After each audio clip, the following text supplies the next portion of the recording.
ஜனவரி 1 சிறகடி காசியில் இன்னைக்கு என்ன நடந்ததுன்னா, விஜயா மனோஜை நீ ரூம்குள்ள போய் குளிச்சுட்டு ஒழுங்கா வெளியே வாங்காங்க. அப்போ மனோஜ் சரின்னு சொல்லிட்டு ரோஹிணி அப்படின்னு பேச போகிறாங்க. உடனே விஜயா பார்த்துட்டு நீ அவகிட்டலாம் கதை பேச சொல்ல, ஒழுங்கா குளிச்சுட்டு வெளியே மட்டும் வா அப்படிங்கிறாங்க.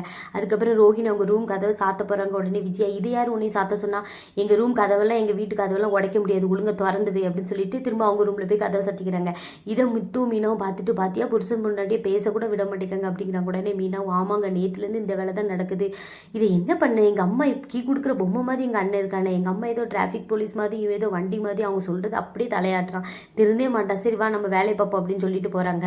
அதுக்கப்புறம் மீனா கிச்சனில் வேலை பார்த்துட்டு இருக்காங்க. முத்து வந்து என்ன பண்ணுற அப்படின்னு கேட்டோன்னே மாமாக்கு சாப்பாடு அடைக்க இன்னைக்கு புதன்கிழமையில வேலைக்கு போகிறாங்க அப்படிங்கிறாங்க. உடனே முத்து ஆமாம் எங்கள் அப்பா வேண்டான்னு சொன்னாலும் நீ கரெக்டாக கொடுத்துரு, அவங்க நம்ம கஷ்டம் கொடுக்கக்கூடாதுன்னு அப்படி சொல்லுவாங்க அப்படின்னு சொல்கிறாங்க. உடனே மீனா எனக்கு தெரியாதாங்க நான் கரெக்டாக பண்ணிடுவேன் அப்படிங்கிறாங்க. உடனே முத்து என் முன்னாடி பற்றி எனக்கு தெரியும் கரெக்டாக இருப்பா அப்படிங்கிறாங்க.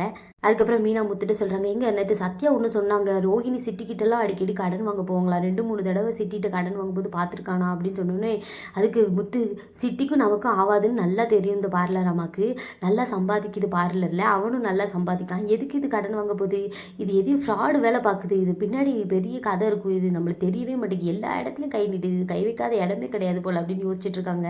அதுக்கப்புறம் அண்ணாமலை வேலைக்கு கிளம்புறாங்க. அப்போ ரோஹிணி பக்கத்தில் வந்து மாமா அப்படின்னு அழுதுகிட்டே நான் தெரியாமல் தப்பு பண்ணிட்டேன் மாமா, என்னை மன்னிச்சிருங்க மாமா, நான் அவங்க நல்லதுக்காக தான்மா செஞ்சேன்.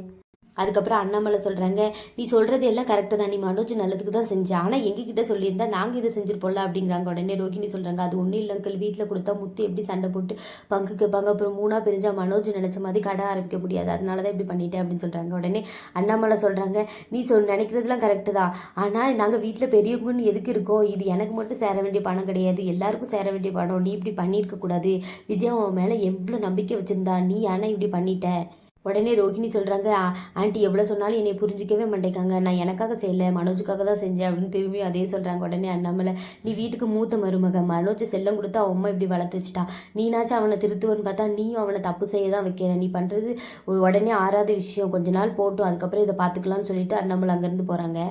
அதுக்கப்புறம் அண்ணாமலை வேலைக்கு போயிட்டு வரேன்னு விஜயத்தை சொல்லிட்டு கிளம்புறாங்க. விஜயும் பார்த்து போயிட்டு வாங்கன்னு சொல்லி அனுப்பிக்காங்க. மீனாவும் சாப்பாடுலாம் கட்டி கொடுத்து அனுப்பிக்கிறாங்க.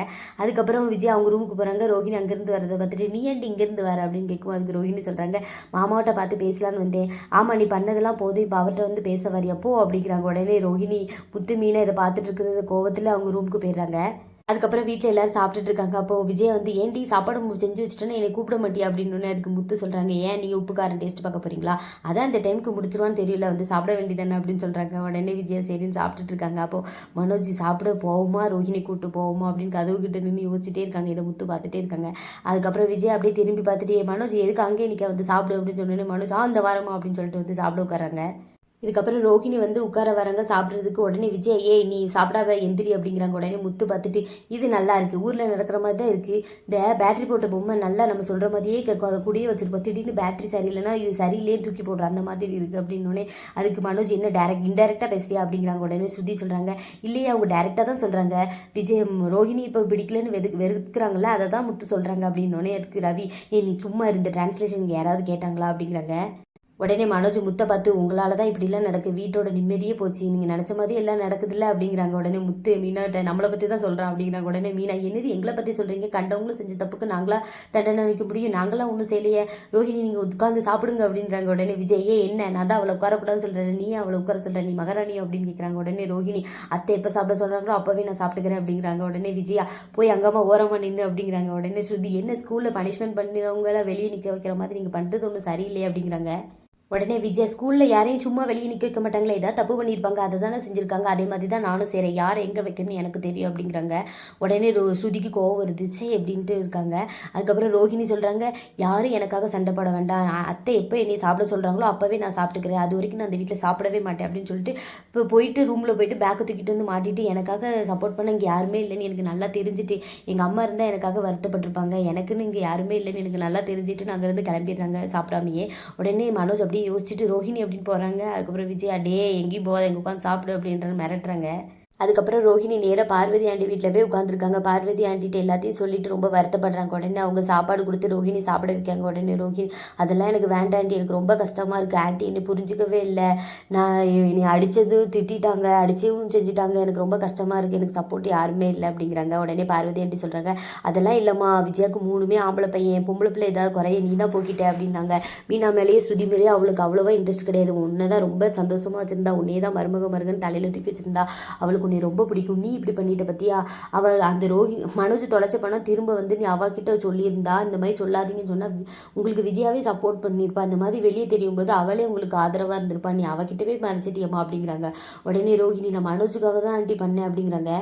உடனே விஜயா, சரிம்மா அழாமல் சாப்பிடு அப்படிங்கிறாங்க. உடனே ரோஹிணி அழுதுகிட்டே இருக்காங்க. நான் முத்துக்கு தெரிஞ்சால் பைசா வாங்கிடுவாங்க, அதனால தான் பிஸ்னஸ் ஸ்டார்ட் பண்ணிவிட்டு அதுக்கப்புறம் கொடுத்துக்கலாம்னு நினச்சி இப்படி பண்ணேன், எனக்கு ரொம்ப கஷ்டமாக இருக்குது ஆண்டி அப்படின்னு ரோஹிணி அழுதுகிட்டே இருக்காங்க. அதுக்கப்புறம் பார்வதி ஆண்டியும் அழுறாங்க. உடனே ரோஹிணி, நீங்கள் ஆண்டி அழுறீங்கன்னு கேட்டேன்னா, நான் உன்னை பொண்ணு மாதிரி தான் நினச்சேன், என்னால் தான் நீ அந்த வீட்டுக்குள்ளே போனேன், நீ அங்கே சந்தோஷமாக இருக்கிறது பார்க்க எனக்கும் ரொம்ப சந்தோஷமாக இருந்துச்சு, இப்போ நீ இவ்வளோ கஷ்டப்படுறத பார்த்தா எனக்கும் கஷ்டமாக இருக்குது அப்படின்றாங்க.